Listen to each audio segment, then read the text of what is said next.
News programme دوبارہ خوش آمدید کہتے ہیں آپ کو. وہ فوٹیج دکھاتے ہیں جو اس طرح کے جعلی پیر پتہ نہیں پاکستان کے طول و ورلڈ میں اس طرح کے عمل کر رہے ہوتے ہیں اور عورتوں کو اور دوسرے لوگوں کو کس طرح بہکا رہے ہوتے ہیں. یہ فوٹیج دیکھیے, اس کے بعد واپس آئیے اسی پروگرام میں.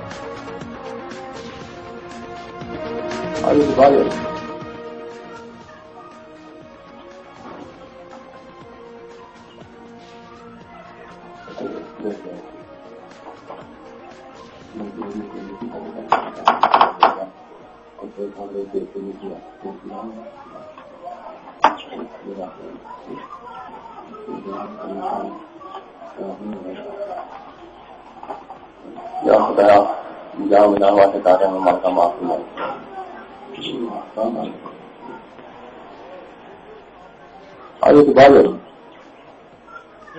نور کی برسات ہے اور یہاں سے بیٹے بھی ملیں گے اور بانجھ پن بھی دور ہوگا. اس کے بعد جو ہے وہ ایک تعویذ بنایا کرتا تھا اور تعویذ کو جو ہے وہ خاتون کے پشت کے نیچے رکھتا تھا.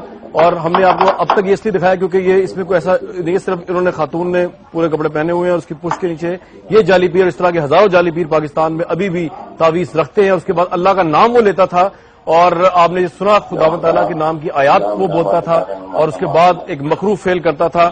اور یہ ان تمام مردوں اور سسرالیوں کے لیے ایک لمحہ فکری ہے جو اپنی عورتوں کو پریشرائز کرتے ہیں, اس طرح کے پیر و فقیروں کے پاس بھیجنے کا موجب بنتے ہیں جو بعد میں گناہ کی دلدل میں پھنس جاتی ہیں اور ذلت اور رسوائی ہے پوری پوری نسل کے لیے. یہ اگر واپس آئے پروگرام میں تو آپ کی ملاقات کرواتا ہوں اس جعلی پیر سے, اس سو کالڈ پیر سے, یہ جو سب کچھ کرتا رہا اور اہل محلہ کی بغیرتی کی انتہا ہے کہ وہ یہاں سب کچھ ہوتا رہا اور وہ دیکھتے رہے, اس میں مرد عورت سب شامل ہیں اور یہ سب ایک بحیثیت قوم شاید ہم بہت بے حس ہو چکے ہیں. یہ دیکھتے ہیں اس کی انٹرویو اس پیر کا اور اس کو واپس آتے ہیں اسی پروگرام میں.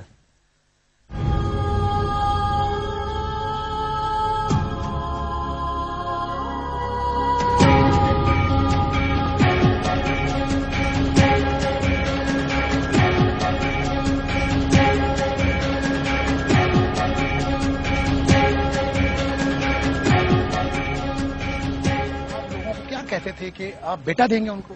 نہیں سر, میں سال پہلے سر دام بند کر دیا, پچھلے 2 دنوں کا سر میں نے بند کر دیا تھا کام سارا.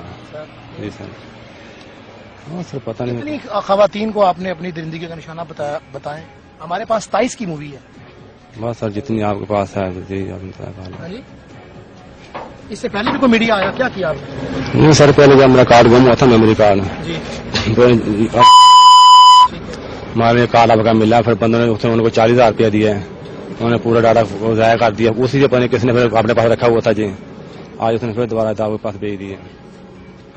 آپ مانتے ہیں آپ سے غلطی ہوئی, یہ اللہ کو اب رمضان شروع ہو گیا ہے, آپ سمجھتے ہیں اللہ سے معافی مانگتے ہیں؟ جی سر, میں نے سر پچھلے روزوں کا میں اللہ سے معافی مانگ رہا ہوں.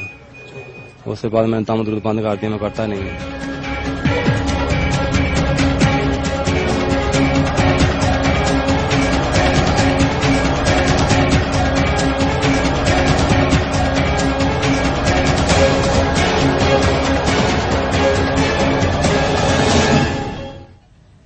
روبی صاحب, یہ پورا محلہ یہ سب چیزیں دیکھ رہا تھا, ان کو یہ اس عامل کو سپورٹ بھی کر رہے تھے, پورے معاشرے بے حص ہے, جاہل ہے, کیا ہے؟ بس میرے خیال سے بے حص تو ہیں ہی, ہم وہ ہو چکے ہیں, لیکن یہ عمومی کلچر کی بات ہے نا. جیسے میں نے آپ کو کہا کہ پیٹریارکی جو ہے وہ اس کو بڑا وائڈلی, یعنی یہ محلے والوں نے نہیں پکڑا ہے, تمہارا رپورٹر گیا تو پتا چلا, ورنہ یہ سب کچھ چل رہا تھا اور یہ اتنا بغیرت تھا کہ خود ویڈیوز کی طرح کرتا تھا. دیکھیے یہ آدمی جو ہے ذہنی طور پر ایک مریض ہے, یہ تو بالکل صاف بات آ گئی ہے. ویڈیو اتارنا اور عورتوں کے ساتھ یہ کرنا اور مذہب کو بھی استعمال کرنا, عورتوں کو بھی اور اپنے جنسی جو ہے بھوک اس کی تسکین بھی کرنا, تو یہ تو آدمی مریضانہ ہے. لیکن ایشو یہ ہے کہ اگر اس محلے میں یا یہ اس میں ہماری ریاست کا بھی بہت قصور ہے. دیکھیے یہ جگہ جگہ آپ کو بورڈ دکھائی دیں گے, آپ لاہور سے راولپنڈی جائیں تو آپ کو کوئی 5-10 ہزار نظر آئیں گے کہ آپ گھر بیٹھے محبوب, آپ ظالم محبوب کو یہ کر لیں, کسی کو مار دیں, کالا جادو کے آؤٹ فٹس ہر جگہ موجود ہیں, لیکن ان کی کوئی ریگولیشن نہیں ہے. نیم حکیم جو ہیں ہمارے معاشرے میں پھیلے ہوئے ہیں, کویکس جو ہیں, اور وہ پولیس کو بھی برائب کرتے ہیں, ہیلتھ ڈپارٹمنٹ کو بھی اور یہ ایک وائڈر مسئلہ ہے.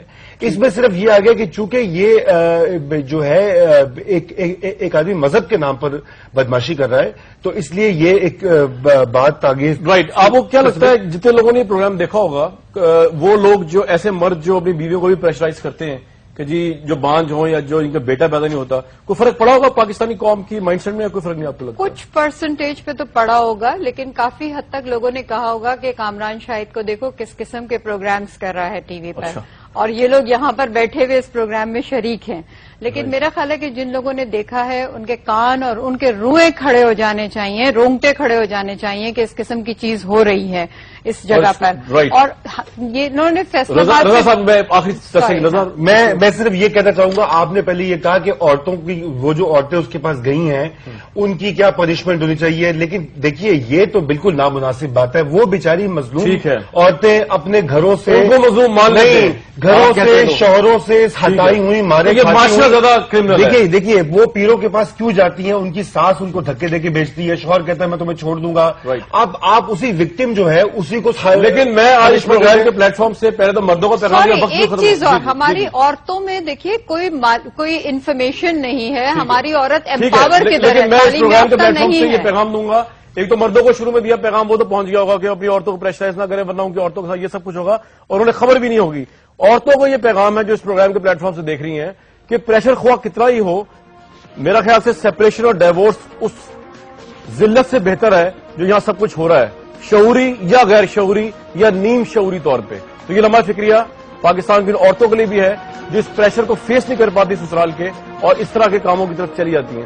آج کا یہ پروگرام تھا اور انشاءاللہ العزیز لوگوں کو اویئر کرنے کے لیے، مذہب اسلام کی صحیح تعلیمات بتانے کے لیے اور بدی حق اور باطل میں کیا فرق ہے یہ بتانے کے لیے ایسے لوگوں کے اسکینڈل کے سامنے لاتے رہیں گے تاکہ آپ لوگ اویئر ہو. اگر ایک شخص بھی کا مائنڈ سیٹ آج اس پروگرام کو دیکھ کے چینج ہو جائے، خواہ کوئی خامد ہے، کوئی سسر ہے، کوئی ساس ہے یا کوئی عورت ہے یا کوئی جعلی پیر ہے، تو آئی تھنک میں سمجھوں گا کہ اس پروگرام کی جو محنت ہے وہ سوارت گئی. مجھے نیکسٹ ویک تک کے لیے اس پروگرام کے پلیٹ فارم سے اجازت دیجیے.